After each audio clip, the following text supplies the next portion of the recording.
Welcome to the Idaho Falls Rotary Club meeting at a very special location at Heritage Park. I'm Gina Stevenson, Rotary President, and we are celebrating two things. We are celebrating, not only is this my last meeting as Rotary President before we swear in a new president, woo! We are celebrating this beautiful park being basically dedicated to our city. But first and foremost, I'd like to introduce our past District Governor, Russell Johnson, to please lead us in the Pledge of Allegiance. Thank you, President Gina. Please rise. And join me in the Pledge of Allegiance. I pledge allegiance to the flag of the United States of America and to the republic for which it stands, one nation, under God, indivisible, with liberty and justice for all. Back to you, President.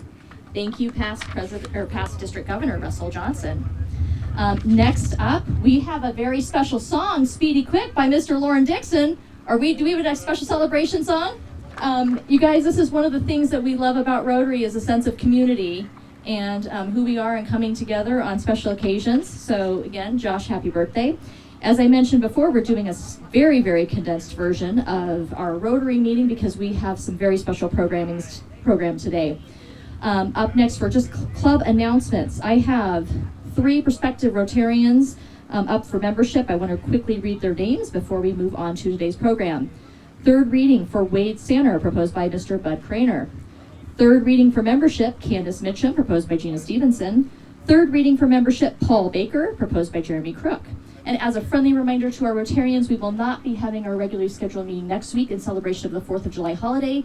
We look forward to seeing you July 12th at the Mountain America Center as we swear in our new boards of directors. Okay, now for what everyone is waiting for. We are so excited. This has been a long time coming. This was actually our Club Centennial project.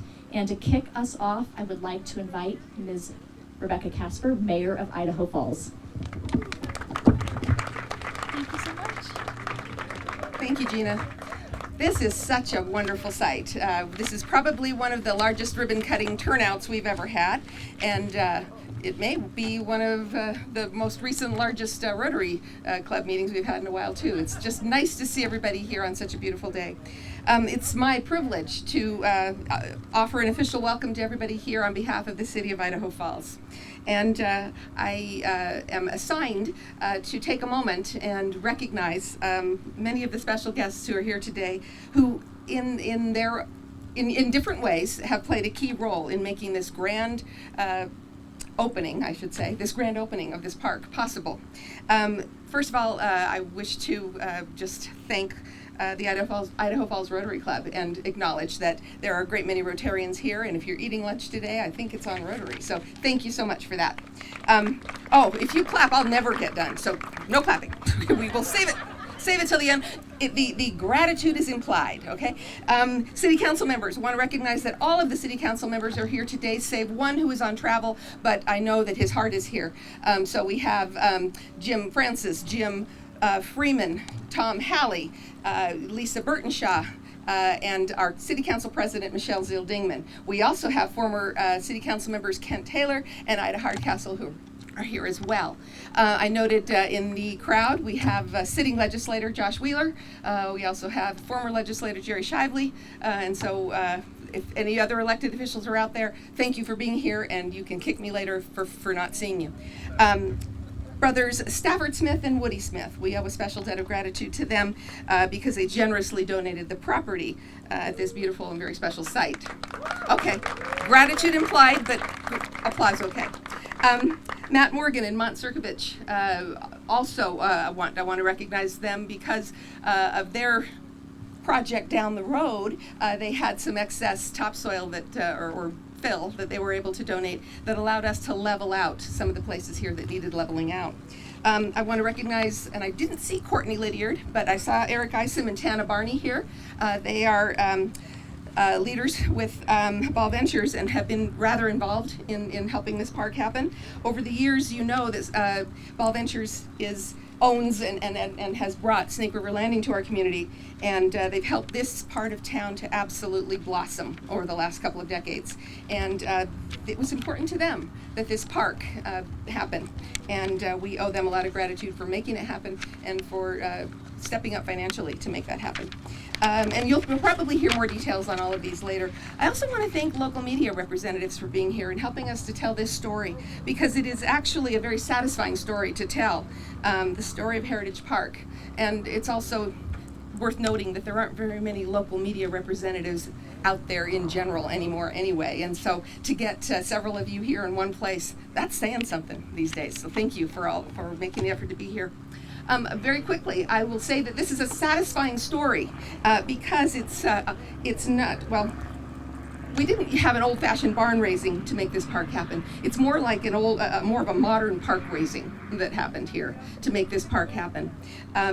And I will tell you that the headline that the media folks here will will not be something like "City spends millions of taxpayer dollars to make park a long stretch of Snake River."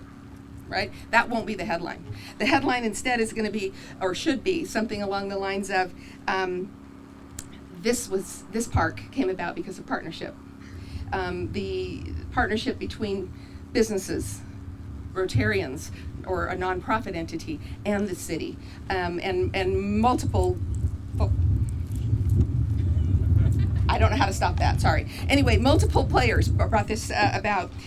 Some of the most expensive elements of the park are the ones that you may not see: the buried pipes, the water rights, the view shed that we had to clear in order for, and by clearing and moving water power poles. Those kinds of things had to be done, and it took more time than anybody ever wanted it to take. But there's a lot that went into this park that a lot of you have learned over the years. That's why it took a while and took a lot of dollars that we don't see in necessarily toys and equipment. But you'll never see toys here because this park is a special kind of place, and you'll hear more about that from others. The other thing I wanted to tell you is that if you look behind you, you'll see dirt. Another part of the story here is this park is not done. This park will not be done probably for a long, long time. It's going to take ongoing partnership and dedication and participation from the community to help it to become the place that we envision. So back to Rotary very quickly. I glossed over the Rotary Club. I myself am a Rotarian, and it's partly because their community-based philanthropy is very meaningful to me. The Idaho Falls Rotary Club is, it has virtually adopted the Idaho Falls riverfront property. They appreciate the true value of the undervalued property or property that was once undervalued. Part of the reason why we had to spend so much time and money moving power poles is because once upon a time, riverfront in Idaho Falls wasn't considered special. And it's been, but we now are starting to recognize how valuable it is to be near beauty.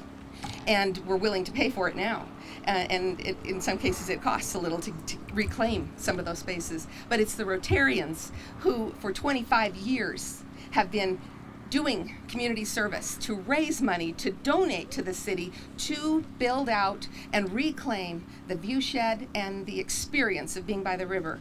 Our river walk would not be what it is today without the Rotarians. Forget this park. Their participation is in every inch of the experience you have when you walk the river. So with that, I'm going to turn the mic back over to Eugenia, but I just want you to know, everybody, this is the model for how, come on over. Yeah, you got to get me out of here. But this is the model for how parks will be built in the future. A lot of partnership. And this one is special because we set the bar high. So thank you. Thank you, Mayor Casper. Thank you so much, Mayor Casper. And you're right, this park is special. Up next, we have, it's not often that we have someone that has a national show, but we've got Mike Pyle, co-host of HGTV's Inside Out, and he's going to share a little bit about his insight on what public spaces mean to your community and how they benefit those in Idaho Falls. Mr. Pyle.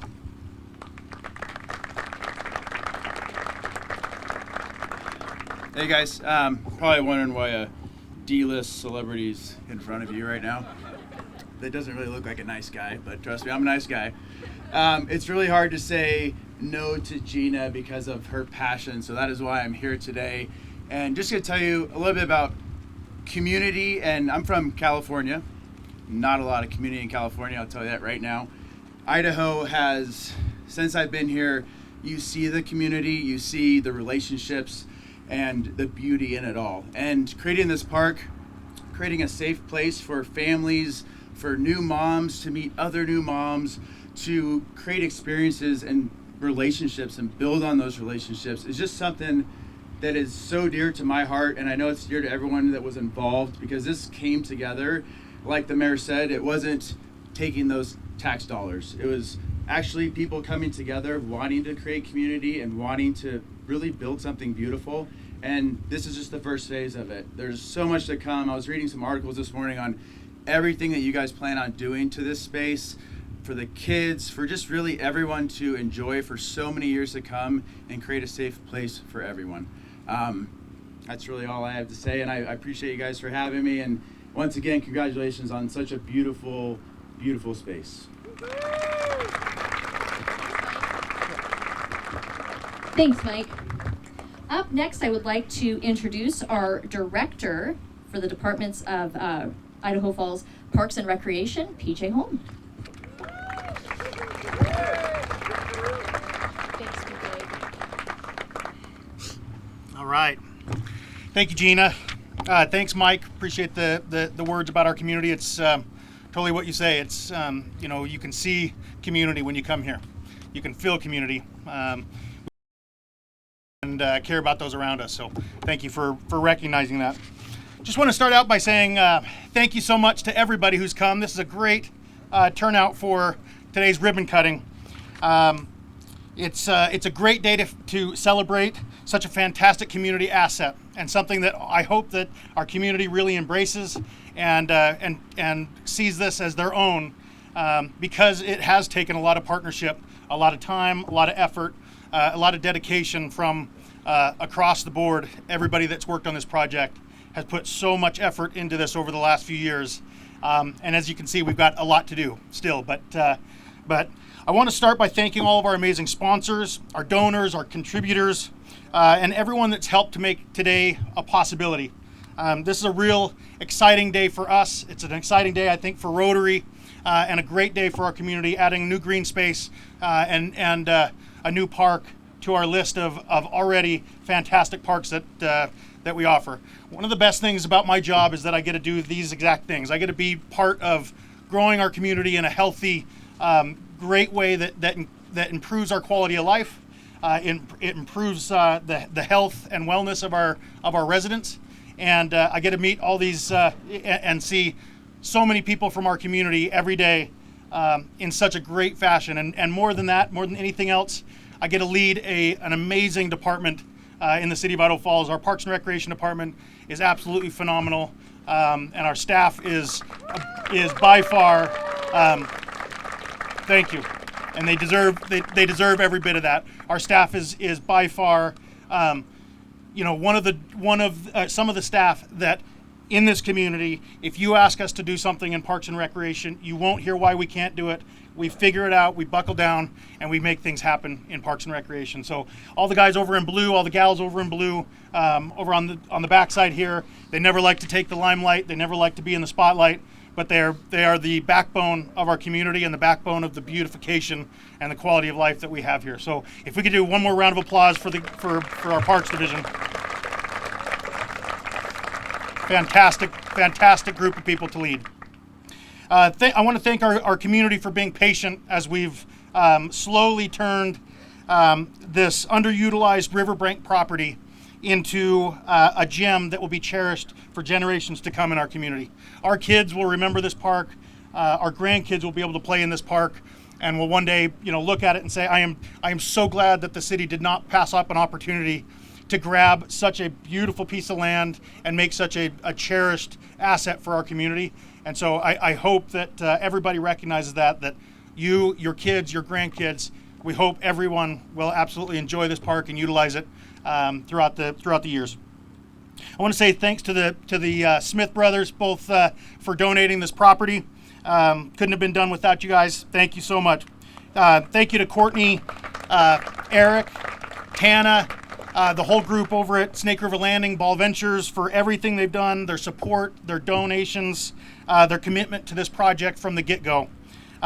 The parking lot that everybody parked in today when they got here, that beautiful asphalt parking lot, was built, paid for, constructed all by Snake River Landing as a contribution to this park. So I can't say thank you enough to Eric and team that are here today. Thank you, guys. I want to say thanks to Matt Morgan, Mont Serkovic, and everyone that's involved, and I slaughtered his last name, I know I did, but gave it my best shot for not knowing how to speak whatever language I guess that last name comes from. But everybody that's involved with Jackson Hole Junction, they came in with a donation of fill at the time that we needed it the most. It was a great shot in the arm. We were stalling out. We needed dirt. We needed fill to make this park happen. If you can remember this park before this, or this property before this park was here, everybody would be sitting about 20 feet lower than they are right now. This is a big pit that we filled up with a lot of dirt and sculpted to make sure that we had water retention and basins for all of the development to the west, and really able to work that partnership with Snake River Landing as well. So thank you guys for giving us that shot in the arm that we needed over at Jackson Hole Junction. One of the biggest ones, I want to say thank you to the Rotary Club. Those of you that are here from the club and members, from the bottom of my heart, want to say thank you for everything you guys have done for our community. For the last 25 years, you've put more than $5 million, as Mayor had mentioned, into our Riverwalk and the beautification of our river. And we would not have the show-stopping Riverwalk that we have right now if it wasn't for the money that you guys raise through our community, through duck races, and give back to the community. So thank you all for that, to the Rotary Club. One thing I did want to note is that in 2018, when the club was celebrating its 100th anniversary here in Idaho Falls, we were lucky enough to have Ian Risley, which was the international president, or the international Rotary president at the time. He actually came and helped with the groundbreaking. He was able to get up in a front end loader and get a shovel and be part of this. And so what a fun thing to not only celebrate with a community organization that was 100 years of service in our community, but also some international representation from that club as well. Very fun. It sounds like Russell showed me a picture of Ian actually strangling him at they had a convention over in Sydney since then. And said that was his, he was asking about a report on a kind of a progress report on the park, and it ended up in a stranglehold. So now hopefully we can get some photos, Russell, after today, and make sure that he's not looking to strangle you at the next convention. And my favorite of all, and I already said this a little bit, but I am a little bit biased, but I want to thank all of our amazing staff and our dedicated Parks and Recreation Division. Such fantastic human beings. Great employees, great staff members. These guys have been asked to build this park with little resource, a shortage of staff power, and a deadline at the end. It's been a challenge, but every one of these folks that have worked down here, every one of our folks that works in Parks and Recreation really cares so deeply about our community and making it a better place, making it the absolute best place that you can live. And I couldn't ask to be a leader to lead a better group of folks than the entire Parks and Recreation Department. So thank you guys again from the bottom of my heart. Just a couple more minutes of me and then I'll pass it on to Kevin Call here. But what I wanted to talk about a little bit was this park and maybe how some of it came to be. So this whole project was actually started from the research that I could do, that I found. This is how I see the history of it. That this was a dream, an idea of Mayor Furman from over 15 years ago.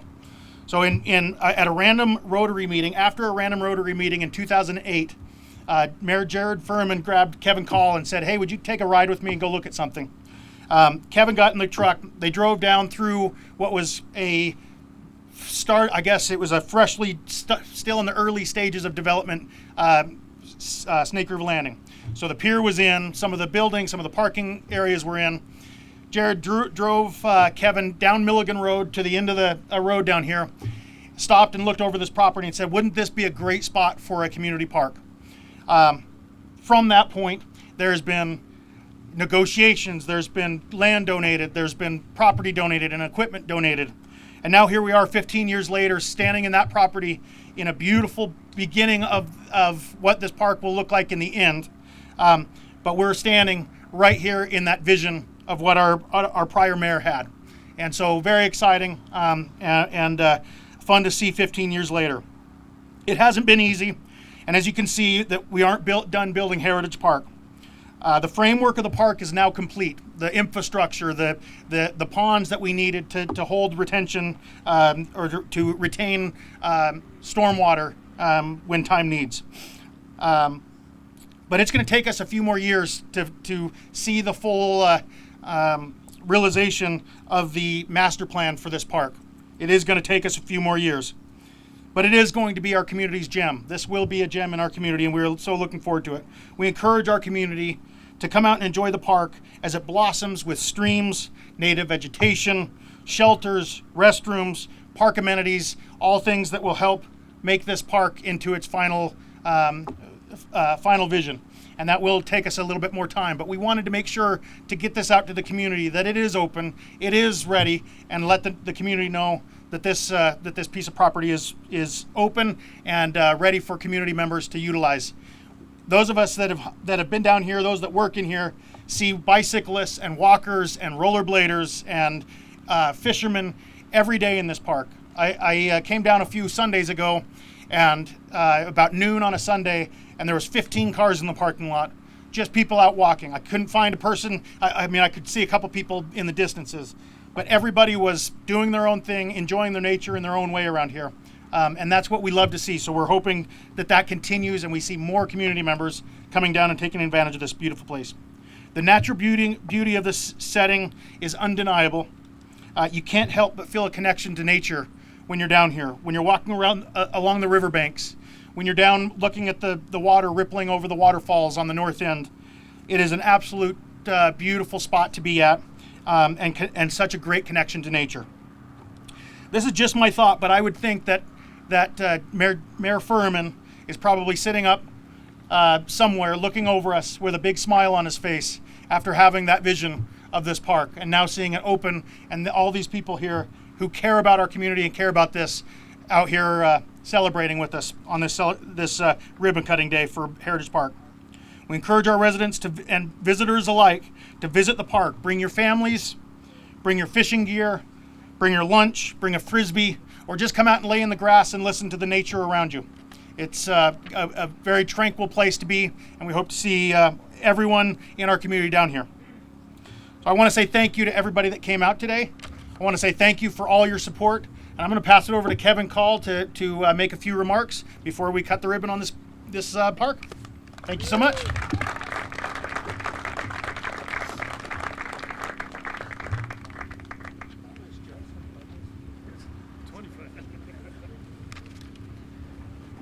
I just noticed the mayor has her purse under here with a Diet Coke, so if things get rough, we're ready. Thanks all of you for being here, especially Rotarians. We're grateful that you'd come. Isn't this cool? I've been bragging about this to Rotary for years, and it is so nice. Doug Nelson, where are you at? Doug's back here. So after Jared and I kind of had that visit, you just call your brother-in-law and you say, Doug, we got to make this happen, and the Smiths own the property. What do you think you could do? And Doug was good friends with Woody and Stafford, and they helped this happen, and we're so grateful for that and appreciate and recognize the efforts in that. So thanks. One of the neat things about all this, how this happens, and the mayor and I may have a little discrepancy, but after 32 years you can make up anything you want. But we believe that we're about $6.5 million with matching funds that have gone into the Greenbelt from the Rotary Greenbelt Duck Race. And it all starts right here with a little piece of paper and an adoption of a 6 quack or a single duck. Over 32 years, can you believe how many of those we filled out? It's really cool. So I thought maybe today I will just take a minute. I haven't got anything inspiring to tell you, but we have had wonderful, wonderful supportive sponsors. And every spring we go, okay, we're going to hit them up again and see if they can help us and sponsor the duck race. For years, Broadway Ford, and then Idaho Falls Cars and Trucks through Mont Sirkovich and his family have donated a very nice vehicle, and it's made a difference to have a wonderful prize to give. This year, Mont passed the baton off, and we needed to find somebody really good that could take that. And he's sitting right over here with his wife, and I'm going to ask Kyle and Denise to stand. There with Stone's Kia. You're behind the table, it won't be easy. But how grateful we are to them and this beautiful little Kia out here that we're going to give away that's brand new. So that's fun. Second prize, Idaho Central Credit Union. Brock, I know you're around here, over here. And they're giving another brand new four-wheeler. They've done that for years and years. Four-wheelers, side-by-sides. Those represent $16,000 to $20,000 a year. It's a big deal, and we're grateful to Idaho Central Credit Union. We'll just keep going. Thanks. Alpine Jewelers has been our second place prize guys, and Kevin and Scott, I don't know if they're here, they're probably racing cars with jewelry on. But they've just been incredible. And this year they've given some beautiful diamond earrings. You guys could really get out of the doghouse if you could try and win these. So buy lots of ducks and you'll get dinner next week. City of Idaho Falls Golf. Tim Ranke? Right back here, right in front of the ice cream trailer. Tim represents the golf courses in our community. Every year they give 2 passes. They're on the papers, and people love to win season passes to the golf course. Tim, thank you. And thanks to the Parks and Rec Department for supporting that. We have an attorney in our club who, when he's not fining us or trying to charge us for something, donates as well. And Don Carey has been very prevalent in our duck race for years and years, and he is a sponsor. Don is in the middle of mitigation. I thought it was meditation, but it's mitigation, and so we recognize Don even though he's not here. Now I'm excited to introduce our next sponsor, and we're going to have her stand. Gloria Miller Allen, for every year, has donated a beautiful watercolor painting. Gloria, would you stand? And Gloria, we are so grateful to you. As long as you don't get those babies wet, they look good on the wall. But we're really appreciative, Gloria. Thank you for all that you do with that. Sam's Club. Where's our Sam's Club guys? Right over here. Stand up, you guys. So for about 23 years, Sam's Club have been major donors. They donate $2,000, $1,000 of which we buy trophies and awards with, and $1,000 is given away as prize. And they have just been incredible to work with. And then the night before the duck race, they are the finest hamburger hot dog cookers you could ever. This year, that will be at Stone's Kia, and it's going to be a fun event. So we hope you'll join us. We're going to have a dance-off with some of the Rotary guys. We're going to get their walkers lined up, and anyway, it's going to be good.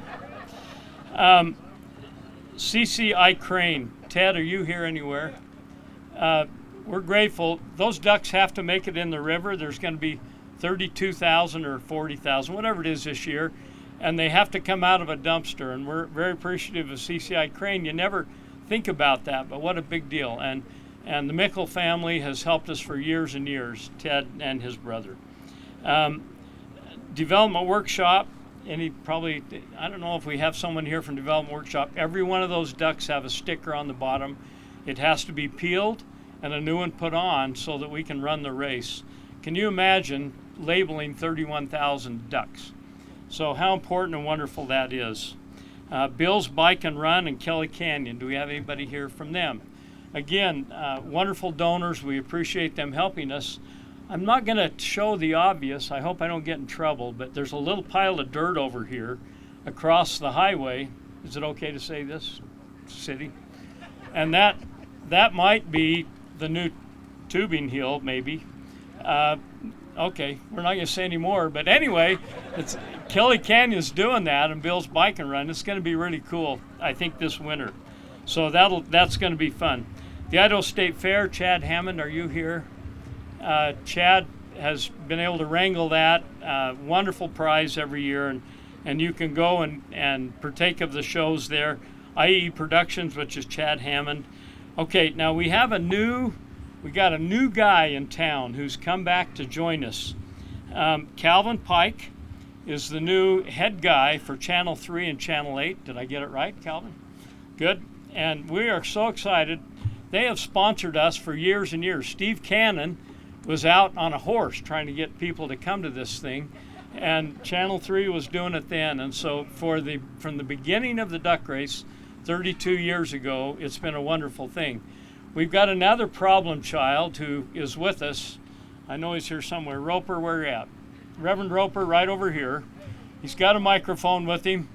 We are so grateful for Jeff as well. He is...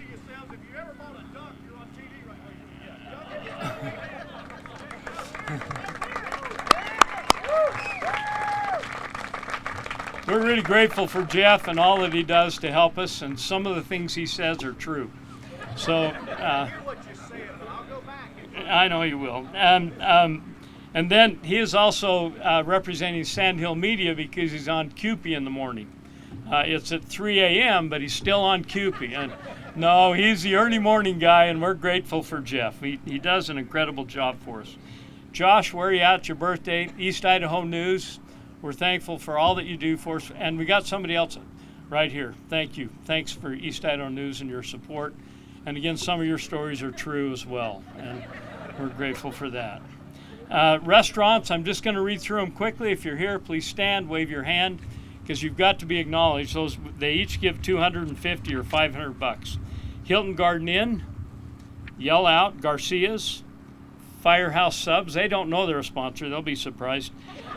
Snakebite, Sandpiper, Elevate, Perkins, Ribbon Chop House, Idaho Falls Arts Council. They're not a restaurant, but she does have a Diet Coke there once in a while. Brandy, where are you? She's in, there they are, over there by the duck.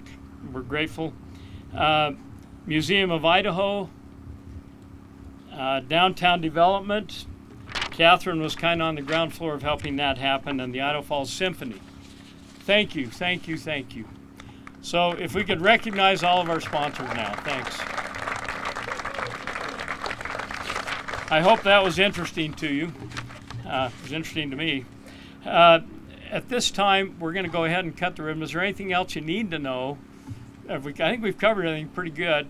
We'll cut the ribbon. Hey, let's hear her yell for this, guys. Yeah!